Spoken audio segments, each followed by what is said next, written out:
कोई मुस्लिम बच्चा जनरली इस भाव से देखता है कि नहीं ये गलत हो रहा है हमारे साथ, और कई हिंदू बच्चे इस भाव से देखते हैं कि एकदम सही और होना चाहिए और होना चाहिए। स्टडी करने के बाद मामला ठीक लगेगा तो मैं कहूँगा हाँ ये ठीक है, गलत होगा तो बोलूँगा गलत है। पहले क्यों फैसला करूँ? बहुत रोचक बात है, यूनिवर्सिटीज़ में टीचर्स बटे हुए हैं कि ये मार्क्सवादी है, ये भाजपाई है। जैसे हमारा समाज इस समय बहुत सारे सामाजिक राजनीतिक मुद्दों से घिरा हुआ है। जैसे एक मुद्दा कुछ दिन पहले आया जो हिजाब का मुद्दा जिसको हम कहते हैं, कर्नाटक से एक डिबेट उठी हिजाब की। फिर एक मुद्दा आजकल चल रहा है यूनिफॉर्म सिविल कोड का, जो कि हो सकता है कि जल्दी ही किसी रूप में हमारे सामने आए। फिर पॉपुलेशन बिल के बारे में बात चलती है आजकल। उत्तर प्रदेश में आया भी था और अभी कुछ और राज्यों में आने की बात है, शायद सेंटर में भी आए। एक मुद्दा पिछले कुछ दिनों से कन्वर्जन का आप सुन रहे होंगे, धर्मांतरण का, लव जिहाद का मुद्दा सुन रहे होंगे। सारे मुद्दे हमारे सामने आते रहते हैं। किसी टॉपिक पर बात करने से पहले देखना जरूरी है कि हम पहले से फैसला ले तो नहीं चुके हैं। और सबसे बड़ी दिक्कत हमारे समाज की है कि फैसले पहले हो चुके हैं, विचार बाद में होता है। सही प्रोसेस तो ये है कि पहले विचार हो फिर फैसला हो, पर फैसला पहले होता है। मैंने क्लासेस में भी देखा और मैंने पाया कि हिजाब की बात आते ही कोई मुस्लिम बच्चा जनरली इस भाव से देखता है कि नहीं ये गलत हो रहा है हमारे साथ, और कई हिंदू बच्चे इस भाव से देखते हैं कि एकदम सही और होना चाहिए और होना चाहिए। और मजे की बात है कि टॉपिक क्या है ना इसको पता ना उसको पता है।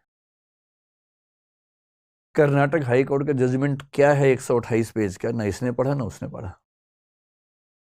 कर्नाटक सरकार का क्या डायरेक्शन आया था, रूल क्या था, ना इसने पढ़ा ना उसने पढ़ा। और फैसले का एग्जैक्ट मतलब क्या है किसी को नहीं पता। पर हम टॉपिक शुरू होने से पहले ही राय बना के चलते हैं। E.H. कार एक बड़े अच्छे विद्वान हुए हिस्ट्री में, उनकी एक किताब है बड़ी अच्छी, हिस्ट्री, इतिहास क्या है, व्हाट इज हिस्ट्री। बड़ी अच्छी किताब है। उन्होंने साबित किया कि हिस्ट्री के बारे में आप कुछ भी कह लीजिए, कितने फैक्ट्स हैं, इतने प्रमाण हैं, सब बेकार की बातें हैं।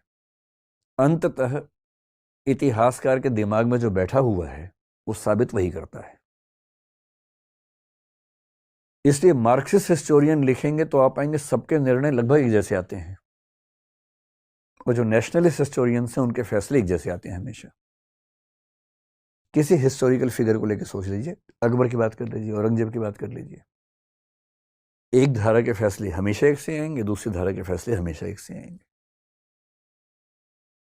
ऐसी माइंडसेट से अगर हम चलेंगे, और हमारी यूनिवर्सिटीज में भी तो यही होता है। बहुत रोचक बात है, यूनिवर्सिटीज में टीचर्स बटे हुए हैं कि ये मार्क्सवादी है, ये भाजपाई है। और मैं सोचता हूं कि जो आदमी देश को पढ़ाने की जिम्मेदारी संभालता है यूनिवर्सिटी में, वो एक विचारधारा से बंध कर चीजों को देखने का आदी कैसे हो सकता है? उसके अंदर इतना वैचारिक साहस क्यों नहीं है कि किसी मुद्दे पर मेरी विचारधारा से बेहतर राय किसी और विचारधारा की भी हो सकती है? ये साहस क्यों नहीं है? और इसलिए जो बात यूनिवर्सिटीज तक में मिस होती है तो समाज में तो कहां से आएगी? विश्वविद्यालय का तो काम है समाज को सही दिशा देना, वही नहीं है तो समाज में कहां से आएगी? पहले कोशिश कीजिए न्यूट्रल होने की, तटस्थ होने की, कि मुद्दे को समझने से पहले ना मैं इस तरफ हूं ना मैं उस तरफ हूं। हिजाब की बात है, मुझे नहीं पता, मैं पहले स्टडी करूंगा पूरा। स्टडी करने के बाद मामला ठीक लगेगा तो मैं कहूंगा हाँ ये ठीक है, गलत होगा तो बोलूंगा गलत है। पहले क्यों फैसला करूं? ये तो बहुत बेसिक सी बात है।